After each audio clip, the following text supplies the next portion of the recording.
തമിഴ്നാട്ടിലെ നീലഗിരി ജില്ലയിൽ നിന്നുമുള്ള വിക്കി എന്ന വിഘ്നേഷ് ബാംഗ്ലൂരിലെ സൂപ്പർ മാർക്കറ്റിൽ അക്കൗണ്ടന്റായി ജോലി ചെയ്യുകയാണ്. ജോലിയിൽ നിന്നും അവധിയെടുത്ത് ഈ ശബരിമല തീർത്ഥാടന കാലത്ത് സന്നദ്ധ സേവനം നടത്തുകയാണ് വിക്കിയും കൂട്ടരും. വിക്കി മാത്രമല്ല, സൂര്യ, രഞ്ജിത്ത്, ആർ പ്രദീപ്, ഷാറൂൺ, അമർദേവ് തുടങ്ങി 68 പേരുടെ സംഘമാണ് ശബരിമലയിൽ സന്നദ്ധ സേവനത്തിന് എത്തിയിട്ടുള്ളത്. സന്നിധാനത്തേക്കുള്ള വഴികളിൽ ക്ഷീണിതരായി തളർന്നു പോകുന്നവരെയും പ്രായാധിക്യം മൂലം അവശത അനുഭവിക്കുന്നവരെയും സ്ട്രക്ചറിൽ സുരക്ഷിത സ്ഥലങ്ങളിലേക്ക് മാറ്റുന്ന മലയാളികൾ ഉൾപ്പെടെ ഊട്ടി, ഗൂഡല്ലൂർ എന്നിവിടങ്ങളിൽ നിന്നും തമിഴ്നാട്ടിലെ മറ്റു സ്ഥലങ്ങളിൽ നിന്നുമുള്ളവർ സംഘത്തിലുണ്ട്.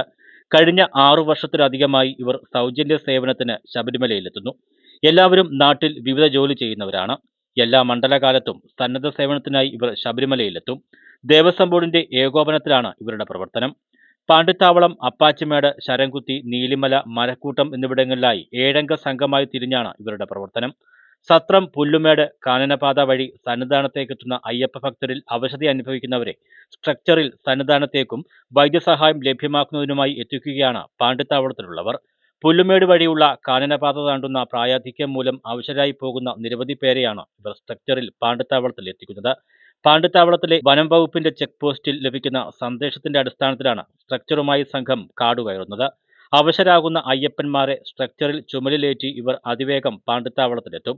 ആവശ്യമുള്ളവർക്ക് വൈദ്യപരിശോധന ലഭ്യമാക്കും. മികച്ച ശാരീരികക്ഷമതയുള്ളവർ മാത്രമേ കാനനപാത തിരഞ്ഞെടുക്കാവൂ എന്ന് ഇവർ വ്യക്തമാക്കുന്നു. ഞങ്ങളെല്ലാവരും നീലഗിരി ഡിസ്ട്രിക്റ്റിൽ നിന്നാണ്.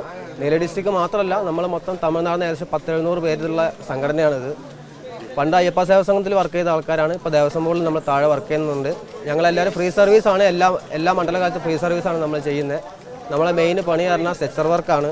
മെയിൻ സെച്ചർ വർക്ക് മാത്രമേ ഉള്ളൂ. കഴിഞ്ഞ കൊല്ലം വരെയും നമുക്ക് ഡെത്ത് ഉണ്ടായിരുന്നു. ഇക്കൊല്ലം നമുക്ക് ഡെത്ത് നിർത്തി വെച്ചിട്ടുണ്ട്. ആംബുലൻസാണ്. അതുകൊണ്ട് ഡെത്ത് ഇല്ല, എമർജൻസി വർക്കും കാര്യങ്ങളും മാത്രമേ ഉള്ളൂ. നമ്മൾ നീലിമല, അപ്പാച്ചിമേട്, ശരംകുത്തി, സന്നിധാനം ഇങ്ങനെ എല്ലാ സ്ഥലത്തും നമ്മളെ ടീം വർക്ക് ചെയ്യുന്നുണ്ട്. മൊത്തം ഒരു 10-65 പേര് വർക്ക് ചെയ്യുന്നുണ്ട്. ഇതിൽ നമ്മൾ ടീമായിട്ട് തരം തിരിഞ്ഞ് നമ്മൾ ഒരു 7 പേരെ വെച്ച് പിരിച്ചിട്ടാണ് നമ്മൾ ഈ പണിയൊക്കെ ചെയ്തുകൊണ്ടിരിക്കുന്നത്. സമൂഹ മാധ്യമങ്ങളിലെ മനോഹര ദൃശ്യങ്ങൾക്കപ്പുറം കഠിനമായ കാനനപാത താണ്ടാൻ കുറച്ച് പ്രയാസം നേരിടേണ്ടി വരുമെന്നും ഇവർ പറയുന്നു. കേരളത്തിൽ നിന്ന് സന്നദ്ധ സേവനത്തിന് താൽപ്പര്യമുള്ള യുവാക്കൾ മുന്നോട്ട് വരണമെന്ന് ടീം ലീഡർ ജിനീഷ് പറഞ്ഞു.